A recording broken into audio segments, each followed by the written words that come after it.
Assalamualaikum. Halo semuanya. Selamat datang kembali di channel pembelajaran ini. Kita teruskan materi tentang analisis arus kas. Di video sebelumnya kita sudah membahas bagaimana kaitan antara laporan arus kas dengan laporan laba rugi dengan net income ya. Nah, berarti dari pemahaman atau dari pengertian itu kita bisa beranjak, kita bisa beralih ke bagaimana cara kita melakukan analisis arus kas. Nah, sebenarnya dari laporan arus kas ini pada intinya itu kita diminta untuk bisa menjawab atau bisa mengidentifikasi beberapa pertanyaan inti atau beberapa pertanyaan pokok yang terkait dengan kegiatan operasional perusahaan atau pelaksanaan proses bisnis utama dari perusahaan gitu. Nah, pertanyaan-pertanyaan itu apa saja? Nah, ini misalnya satu, kita itu diminta untuk bisa menjawab dalam laporan arus kas itu ya. Kalau ada aset replacement, ada penggantian aset, itu dibiayai dari sumber internal perusahaan atau dari eksternal.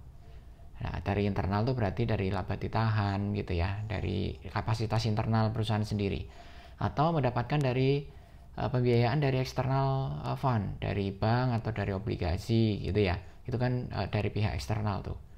Nah, nanti kita bisa melihat gimana nih kekuatan perusahaan untuk menjalankan kegiatan operasionalnya ke depan. Bagaimana prospeknya gitu. Terus juga kita bisa menjawab sebenarnya sumber pembiayaan dari ekspansi atau akuisisi bisnis yang baru ya, ekspansi bisnis dari perusahaan itu didanai dari mana? Apakah dari internal sebagai sumber utama atau mengandalkan eksternal? Nah, itu juga bisa memberikan informasi kepada kita seberapa jauh kekuatan finansial atau proyeksi bisnis dari perusahaan. Nah, masih terkait dengan financing atau pendanaan, kita juga bisa menjawab apakah perusahaan itu bergantung dari external financing. Tentu ini kaitannya dengan pertanyaan sebelumnya ya. Misalnya sumber pendanaan itu banyak berasal dari eksternal untuk ekspansi dan bisnis, maka kekuatan dari perusahaan itu banyak tergantung dari faktor eksternal yang kebanyakan tidak bisa dikontrol oleh perusahaan kan. Begitu. Nah, terus berikutnya kita melihat apa nih opportunities atau kesempatan bisnis dari perusahaan ke depan gitu ya, dengan melihat sumber pembiayaan yang didapatkan atau yang diperoleh oleh perusahaan, apakah opportunity bisnis yang coba dibangun dengan financing yang didapatkan ini klop, match gitu. Artinya gini, misalnya prospek bisnisnya itu long term gitu ya, berjangka panjang. Misalnya perusahaan konstruksi membangun infrastruktur, itu kan perspektif bisnisnya tahunan gitu, bisa puluhan tahun. Baru apa tuh namanya balik modal katakan begitu ya, bisa 5-10 tahun. Nah, nanti kita lihat financing yang didapatkan itu juga perspektifnya jangka panjang atau tidak. Kalau financing yang didapatkan itu jangka pendek, itu berarti mismatch, gitu ya. Nah, ini nanti kita bisa lihat di sini apakah investing dan opportunity bisnis dari perusahaan itu klop dengan financing yang didapatkan. Nah, baru kemudian kita lihat ya tipe dan persyaratan dari financing itu apa. Nah, ini kaitannya dengan yang tadi. Kalau jangka panjang, nah itu kan berarti relatif misalnya pembiayaan yang berasal dari pinjaman sindikasi bank gitu ya. Itu kebanyakan mungkin dia membutuhkan apa tuh tenor yang lebih pendek, karena kan bank itu juga harus memberikan apa ya interest ke nasabahnya gitu ya. Kalau deposito juga memberikan bunga deposito ke nasabahnya, itu kan mereka punya kebutuhan jangka pendek, jadi tidak mungkin bank itu memberikan pinjaman jangka panjang ke perusahaan yang itu tadi bisnisnya jangka panjang. Nah, ini kita bisa lihat dari apa namanya membaca laporan arus kas, kira-kira tipe dari pembiayaan dan persyaratan pembiayaannya itu apa saja. Terus ini kita bisa juga membaca atau melihat, jadi manajemen itu kemana mengalokasikan sumber daya yang diperoleh, gitu ya. Disalurkan ke peluang bisnis atau ke area bisnis yang mana. Dikaitkan dengan tadi yang sebelumnya, mendapatkan financing dari mana, atau mengandalkan internal atau eksternal, gitu ya.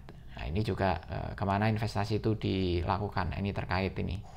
Terus kita juga bisa melihat di laporan arus kas itu ketika memang financing sudah didapatkan tetapi belum maksimal gitu, sehingga masih ada sisa atau masih ada pembiayaan yang harus dicari tambahan gitu ya, sifatnya tambahan. Itu didapatkan dari mana?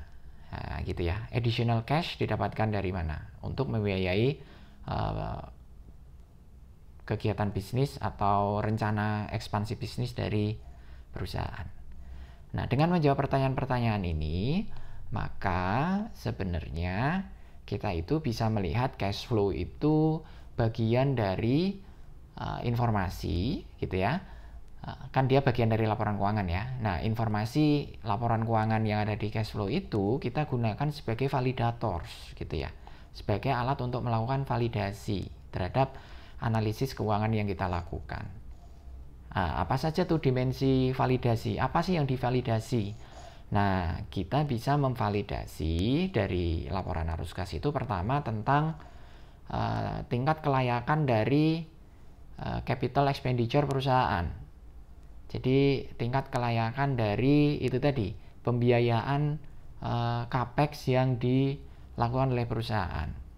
Misalnya tadi sekali lagi contohnya adalah perusahaan konstruksi ya. Misalnya perusahaan jalan tol, dia membangun jalan tol. Nah, jalan tol tuh 30 tahun, 40 tahun tuh kontraknya gitu. Artinya butuh waktu panjang, lama. Nah, nanti kita harus menilai kelayakan pembiayaan yang harus didapatkan oleh perusahaan jalan tol tadi, itu harus match dengan tipe bisnis yang dijalankan tadi, bahwa membutuhkan waktu yang panjang, yang lama gitu, untuk bisa mendapatkan revenue.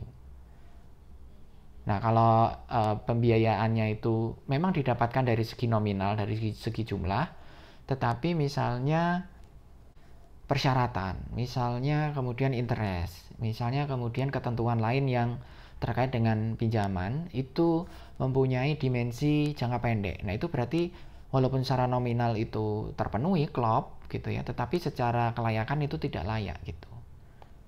Nah, itu yang kita bisa jawab dari ini tadi, analis arus kas yang menggunakan cash flow ini sebagai validator. Terus pertanyaan apa lagi yang bisa kita jawab atau yang kita validasi?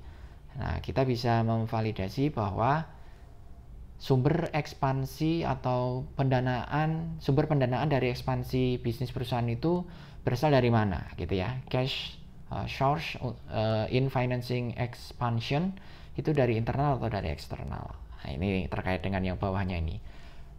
Dependensinya, ketergantungannya dengan pihak lain, dengan pihak luar, dengan pihak ketiga untuk mendapatkan pembiayaan itu sebesar apa perusahaan.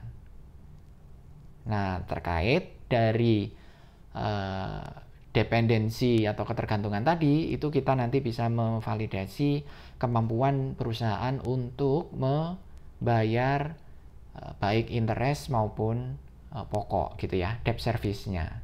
Misalnya tadi tergantung dari luar, terus kemudian jangkanya panjang. Nah, ketika kita melihat tenor jangka panjang ini, berarti kemampuan dari perusahaan harus diukur kan ya, bisa atau tidak dia melakukan pembayaran baik interest maupun nanti principal. Nah, itu yang disebut dengan debt service. Nah, berikutnya sebagai validator, cash flow atau laporan arus kas itu juga kita bisa gunakan untuk melihat apakah perusahaan masih punya fleksibilitas keuangan. Untuk apa fleksibilitas keuangan ini? Nah, digunakan untuk mengantisipasi adanya kesempatan bisnis yang baru atau adanya peluang yang baru. Nah, peluang bisnis ini kan seringkali dengan dinamisnya bisnis sekarang ini tiba-tiba tuh bisa muncul yang kemudian itu kalau nggak ditangkap atau nggak dijalankan, nggak kemudian dieksekusi sama perusahaan, maka opportunity return-nya itu hilang gitu. Jadi nggak bisa nunggu. Nah, ketika ada opportunity yang sebelumnya nggak direncanakan, tapi kemudian muncul, nah ini kan bisa dieksekusi atau tidak tergantung dari kapasitas keuangan, dari fleksibilitas keuangan yang dimiliki oleh perusahaan. Istilahnya masih punya tabungan nggak gitu, masih punya idle cash nggak untuk bisa mengeksekusi atau untuk bisa menjalankan ekspansi bisnis yang menjanjikan tadi. Gitu. Nah itu semua gambaran dari financial practice dari manajemen ya. Jadi bagaimana pengelolaan keuangan dari manajemen, bagaimana dia menganggarkan untuk bisnis atau kegiatan operasional yang sudah direncanakan, bagaimana membuat alokasi untuk tadi mengantisipasi peluang bisnis yang mungkin muncul, bagaimana kemudian perusahaan bisa mengukur, memperhitungkan kemampuan debt service-nya. Nah, itu financial practice of management. Nah, itu tergambar di laporan arus kas. Apakah dia day to day saja menjalankan bisnis gitu, atau apakah dia tuh punya peluang ke depan mengantisipasi perubahan.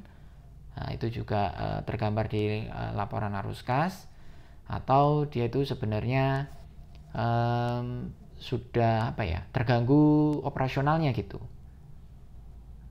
Karena mungkin kebijakan keuangannya agresif dan lain sebagainya gitu. Nah, itu yang kita bisa baca di laporan arus kas. Nah, laporan arus kas itu juga memberikan informasi kepada kita tentang quality of earnings ya, kualitas dari laba, kualitas dari earning. Nah, net income yang ada di laporan laba rugi itu sekali lagi kan hanya berupa nominal. Nah, nominal ini berkualitas atau tidak gitu. Berkualitas dalam artian ini nih didapatkan dari aktivitas operasionalnya perusahaan atau didapatkan dari aktivitas non operasional perusahaan. Nah, itu kan memperlihatkan kualitas tuh. Tentu yang disebut dengan kualitas income yang baik yang didapatkan dari aktivitas operasional perusahaan, bukan dari yang non operasional kan gitu. Nah, terus kemudian dari cash flow itu sebagai investor saham kita juga bisa melihat policy atau kebijakan dividen ke depan ini seperti apa. Apakah stabil gitu, ini yang dicari oleh investor, atau akan fluktuatif. Nah, itu tergambar sebenarnya di cash flow. Bagaimana kestabilan dari operating activities yang ditopang oleh financing dan investing. Nah, begitu ya cara kita melakukan analisis cash flow. Kalau ada pertanyaan, silahkan komen di bawah. Terima kasih.